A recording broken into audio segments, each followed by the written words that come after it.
just slide through the Tribes Showcase. But the Nature Tribe, you guys probably already knew that because I've mentioned it in, I think, my last video, what the order of the tribes we're going to be going through is. But we are starting with the Nature Tribe because they are the last tribe we did in the last run of the showcases. So you know what, first of all, we're just going to go over the promo cards real fast, and we're not really going to go in them in too much detail because they are literally just reprints from the Set 1 Strike decks. But we have Oakheart Fae, which was drawn by Mr. Sage Curtis. I think his YouTube channel is called Sage Draws now. I'll throw a link down in the description. Then we have Fae Trickster. Okay. Ugh. Sorry, I need to get a little more comfortable. My legs are killing me squatting down on the floor. Okay, so now we're getting into the new cards. So for the Set 2 Nature Tribe Fortress, we have the World Flower. The World Flower is a fortress with 20 HP, and the ability of once per turn you may choose a Nature Tribe warrior in your war zone. Until your next turn, it cannot battle or switch zones. So this is really good for just kind of maintaining the amount of Nature Tribe warriors on your field, and it actually combos really well with one of the cards that's in this set, which we'll go over when we get to them. But this is an uncommon fortress, and it's really just a defensive card, so you can kind of keep your numbers of Nature Tribe warriors on the field. Also, it works really well with Oakheart Fae, because Oakheart Fae can help you activate some of your Nature Tribe Warriors' Overgrow abilities. And, yeah.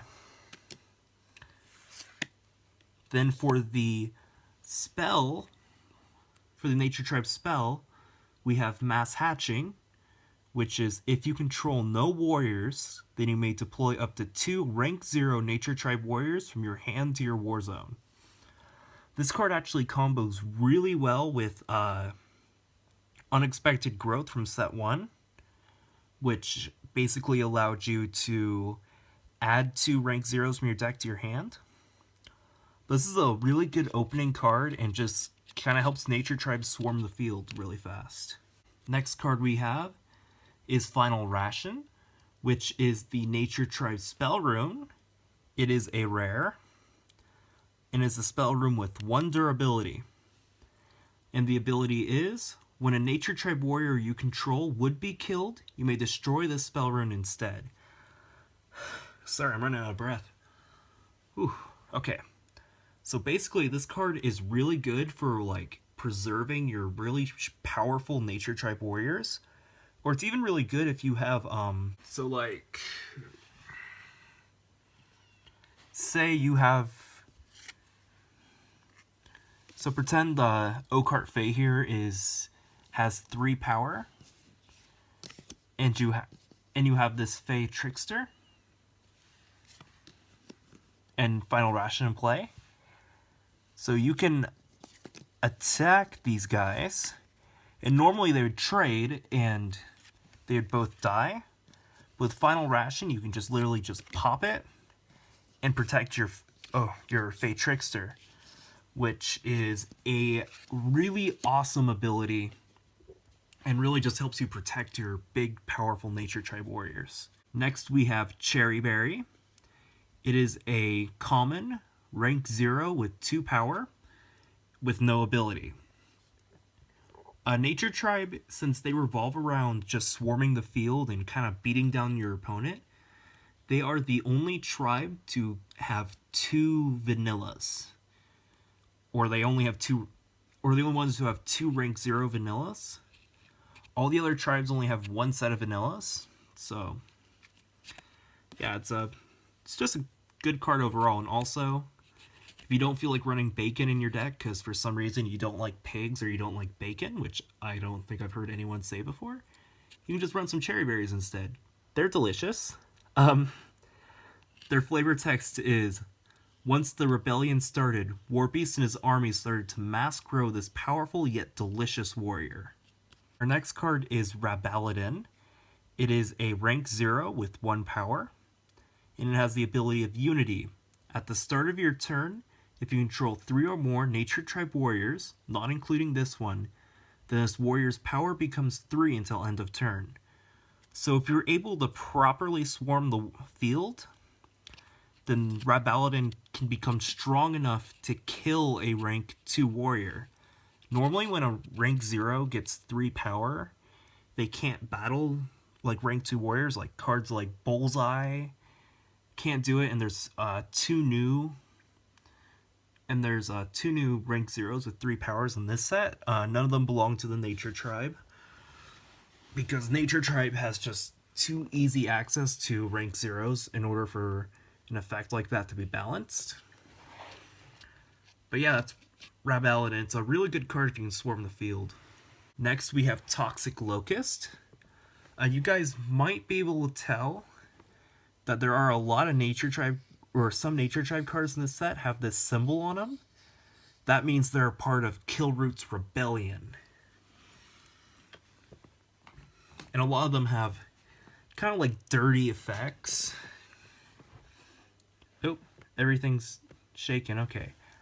But Toxic Locust has the Vile Toxin ability. When this warrior dies, your opponent discards the top card of their deck and takes 1 damage if the discarded card was a spell. Like I said, the reason why these cards will have like kind of dirtier effects is because the Rebellion isn't fighting fair. They have to kind of use these underhanded tactics in order to... Man, I'm out of breath. Sorry, guys. In order to basically be able to trump Warbeast's large army. But it is a rank 0 with 0 power. Basically, this card is just good to use as a defensive card. You can offensively... Well, it has really no offensive potential. You could like attack into one of your opponent's bigger warriors just to get its effect off. But if you throw in your shield zone, you can basically just kind of stall the game while making your opponent discard cards off their deck. The next card we have is the Flagged Grub. Flagged Grub is a rank 0 with 1 power and has the Swarm ability. When this warrior is deployed while you control no other Nature Tribe warriors, you may add a Flagged Grub from your deck to your hand. Again, this card is just really good for filling up your hands and being able to get out more Nature Tribe warriors. And actually, as you can tell, I only have access to one hand right now, sorry. Flagged Grub's actually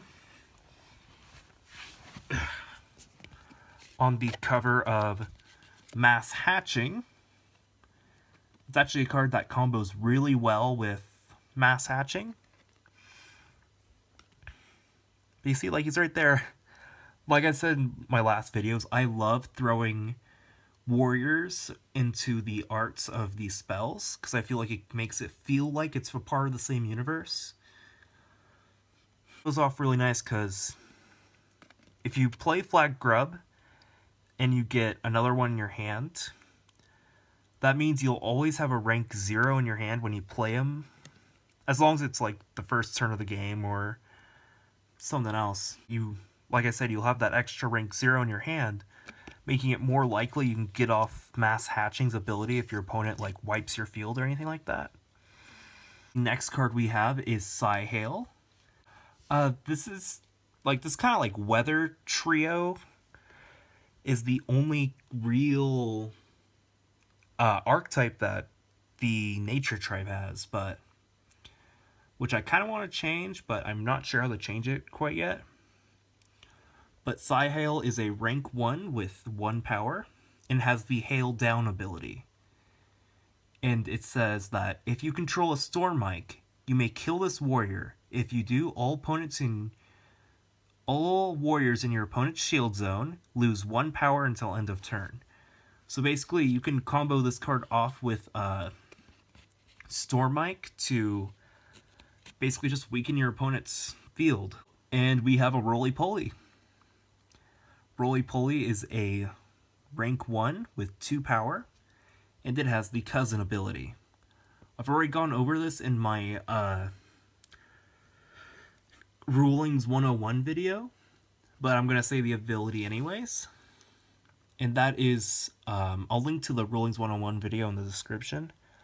When this warrior is deployed, from your hand, if you control 3 or more Nature Tribe warriors, you may deploy a Roly Poly from your deck.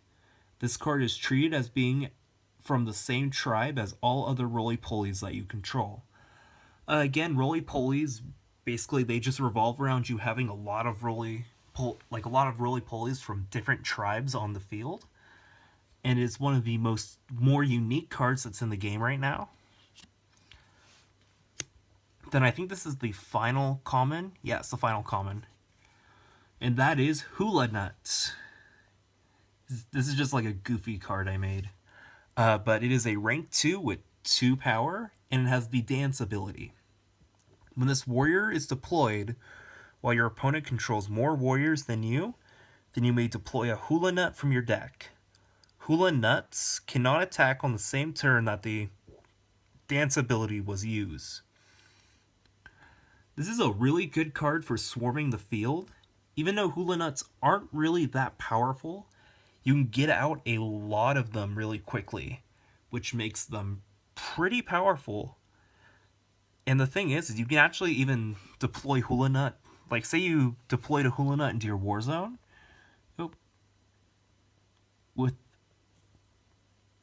With Hula Nut's ability, you can even deploy one to your shield zone and kind of have like offense and defense at the same time. So this is actually just it's a really good card that can be used for defense or even offensively if you just want to get another warrior into your war zone.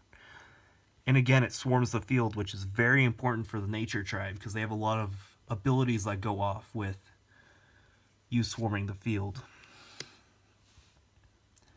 Then we're getting into our uncommons now. We have Stinker.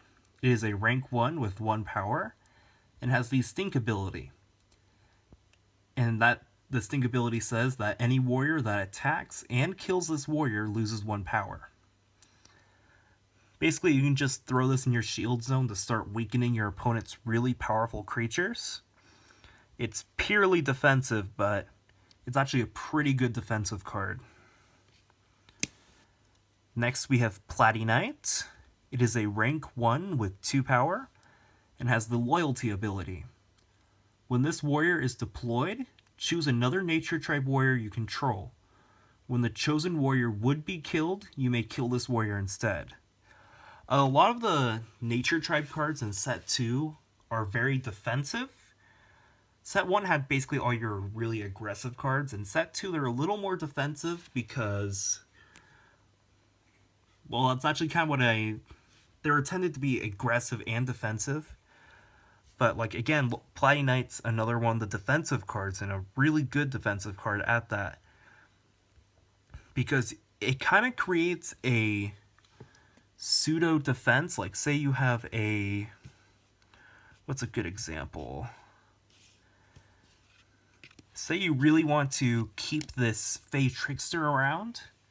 And actually, Fey Trickster is actually a really good card to use Platynite's ability with. So you deploy a Platynite. So now if your opponent wants to successfully get rid of this card, they'd either have to attack it twice with a warrior with a high enough power, or they'd have to attack your Platynite first, so you can't use its ability to defend your Trickster. The one downside to this is that Platynite can only defend the warrior that you chose when you deployed him.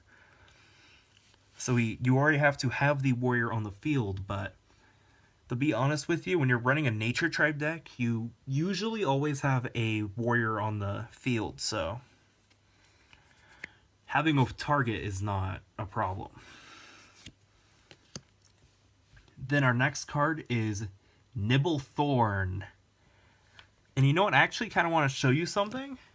So Nibblethorn is, although it's a new card in Set 2, it's actually the slightly grown up version of this Set 1 card, which was Nibbles. You see, he's a rank 1 now, and he has a... I think the ability is better. Also, he's like gone up on 2 legs. He's wearing armor now. He's a part of the revolution. And he's wearing an eye patch. And before you ask, no, there's nothing really wrong with his eye. He just wears an eye patch because he thinks it makes him look cool. But he's a rank 1 with 2 power with the Rebel ability. And the Rebel ability states that if you control 3 or more Nature Tribe warriors, then this warrior gains 1 power. And also, if your opponent controls 3 or more Nature Tribe warriors, then this warrior gains 1 power. So Nibblethorn is actually a really good card if your opponent's using a Nature Tribe deck.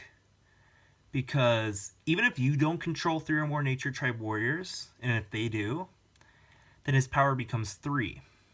Then if you control 3 or more, it becomes 4. And 4 power is pretty much strong enough to kill most rank 2 warriors. And there are actually very few cards in the game that have 4 power. Like, I think the only ones right now are, the rank 2 vanillas and Talcorn. Oh, and the Hungry Cyclops, but he's a whole different situation. But yeah, he's a really good anti-Nature Tribe card in a Nature Tribe deck, which is kind of ironic. But it makes sense, like, lore-wise, because he's joined the Nature Tribe revolution and is following Killroot and his rebels. Next card we have is Blade Weevil. And I've actually shown this art to one of my friends, and he said that it's one of the... Even though it's not really drawn that well, it's one of the creepiest things he's ever seen. Because a giant bug with blades on its hands is pretty scary. And it stays intimidating even though he's wearing little green boots that aren't very intimidating. But actually, even though I don't think it's like my best art, I really love how this art came out. But Blade Weevil is a rank 1 with 0 power. And I know what you might be thinking. 0 power? What's up? Why is he so weak? Well, Blade Weevil has the Rally ability. And basically, his ability states that when you deploy a Nature Tribe warrior, Blade Weevil gains 1 power. Blade Weevil's power cannot be over 4. So this is the card I was saying actually combos really nicely with World Flower. Because you can use World Flower's ability to allow your Blade Weevil to charge up. Also, I forgot to state that with World Flower's ability, it's solely to protect warriors. You can't use warriors... Like, you can't choose warriors in your shield zone. And warriors that can't battle can't be attacked or be attacked. And because it has to be in your war zone and it can't switch zones, it basically just preserves a warrior. But if you use that on Blade Weevil, you can let it sit in your war zone. Basically, your opponent can't touch it, and all they can do is watch its power rise to a near unstoppable 4. And yeah, he's actually a really powerful card, especially since Nature Tribe just swarms the field like that. Overall, it's a really awesome card. And I like the art. Now we're finally getting into the rares. And we're starting off with Berserker. Another card, a part of the Killroot Rebellion. And it has another unity effect. While Berserker is in the war zone, dang it, spelling mistake. I'll have to fix that before I send the cards out.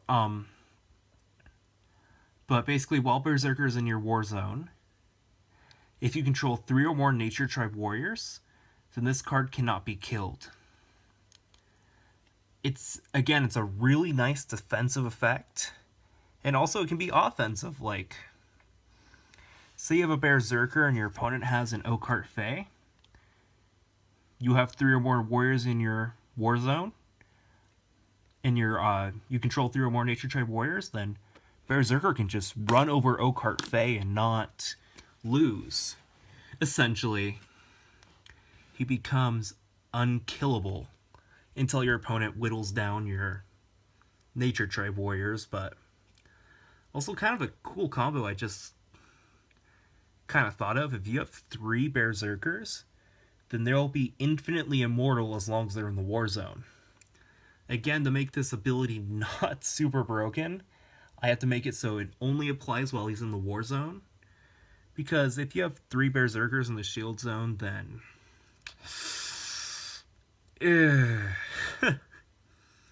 then that basically your opponent wouldn't be able to hurt you anymore, and that's just not fun. Next, we have Sonic Hog. He is a rank 1 with 2 power, and he has the Charge ability. And the Charge ability states that once per turn you may spend an action. If you do, this warrior instantly attacks. And this extra attack does not count towards his 1 attack he gets during the war step. So basically, if you just have him sitting there, you can spend an action and pick off one of your opponent's warriors, or even deal 2 damage directly to their face before you even get to attack with the rest of your warriors. And this is a really aggressive card and can work out miracles in a pinch, because you can just crank out extra attacks. Even if you use cards like Blade Snail and Extra Sharp to boost his power, it just makes him that much more deadly. Also, Sonic Hog's the first card in the game to gain multiple attacks, so that's also really cool. Next we have Pantective, which is a rank 2 with 3 power, and it has the Inspect ability. Basically, while Pantective's on the field, you play with the top card of your deck revealed. If the top card of your deck is a Nature Tribe warrior, then you may deploy it as if it was in your hand. So this is a really good ability for swarming the field. And like, say you... Basically, if you had a ranks... So you're playing the game, and you have a... Oh, hey, I have a rank 0 on the top of my deck. I'll spend an action to play it right off the top of my deck. Oh, hey, that card was a rank 1. I'll spend an action and rank it up. It's really that easy, and it can help you deploy a lot of warriors really fast, and even helps with a issue that I've kind of seen the Nature Tribe have, and that's just kind of like they exhaust through the resources really fast, because you're just constantly playing warriors, buffing that warrior, playing more warriors. And then you're just kind of left with an empty hand. And yeah, you can spend a whole turn to like refresh your hand, but when you do that, you lose a turn, and if you're in a losing situation, it's really not going to help you. So Pantective kind of helps with that and kind of helps mitigate your losses. The one downside to Pantective, though, is that your opponent will always know what you're drawing, so you can't surprise them or bluff them with anything. Although in this game, it's really hard to bluff.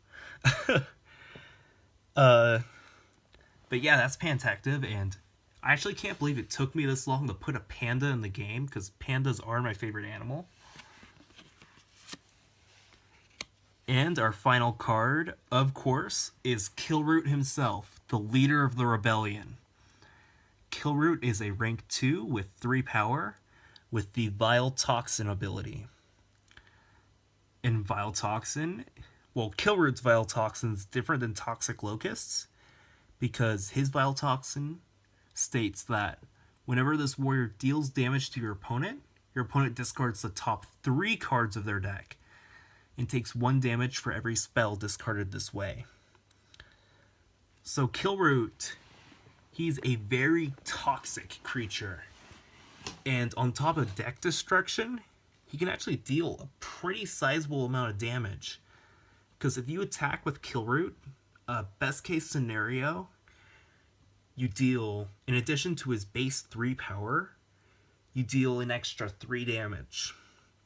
Although, to be honest with you, Tribe Strike is a warrior oriented, is a monster oriented game. So most of the time you'll probably only hit like between 1 and 0 spells, but still even that deck destruction can be critical, especially if you're going against a deck that likes to draw a lot of cards like a Space Tribe deck. If you start milling them, they're probably going to mill out before the game ends. And if you cannot draw a card in Tribe Strike, you instantly lose. And I've actually, in one of my test games, I've milled out in a Space Tribe deck before I wasn't even like in a losing situation. I just milled out because I was drawing too many cards. So this can be a very vile, toxic card, which is kind of the point of him. He's not really a nice guy. He's kind of like riled up the Nature Tribe with his little rebellion. And the only reason he's really rebelling is because he wants to be in charge. There's no other motive other than that. He doesn't really have a problem with Warbeast. He just wants his throne. And he's kind of manipulated other warriors of the tribe. Like, he's turned Nibbles totally against Warbeast. But yeah, so those were the cards from set 2.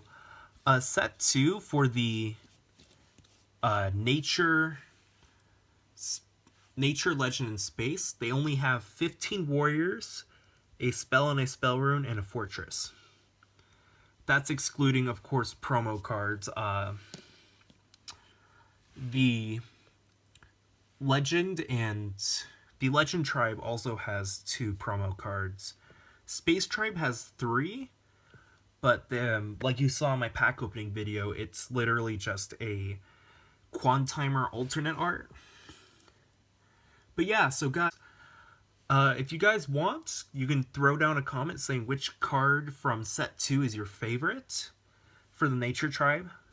Personally, my favorite has to be Kilroot. Kilroot's my favorite set 2 Nature Tribe card because just look at that art. And also his ability is so different from the set 1 Nature Tribe cards that it's like sinister and a little creepy, but I like him. But yeah, I've been talking for way too long. This is going to be a really long video. So yeah, here are the contest results.